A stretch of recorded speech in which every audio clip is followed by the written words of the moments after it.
খারাপ মানুষ চেনার উপায়। নাম্বার 1, কখনো পরাজয় স্বীকার করে না। নাম্বার 2, যুক্তিতে হারতে চায় না। নাম্বার 3, অহংকার করে কথা বলে।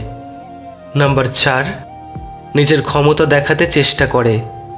নাম্বার 5, সব বিষয়ে পারদর্শিতা দেখায়। নাম্বার 6, সবাইকে সন্দেহ করে। নাম্বার 7, সামান্যতে রেগে যায় এবং আঘাত করার চেষ্টা করে।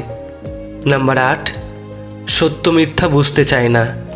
নাম্বার 9, অন্যকে সম্মান দেখানোকে দুর্বলতা মনে করে। নাম্বার 10, কথায় কথায় তিরস্কার করে।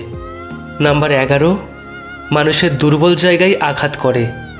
নাম্বার 12, নিজের স্বার্থ আগে দেখে। নাম্বার 13, যে কোনো প্রতিভাকে ছোট করে দেখে।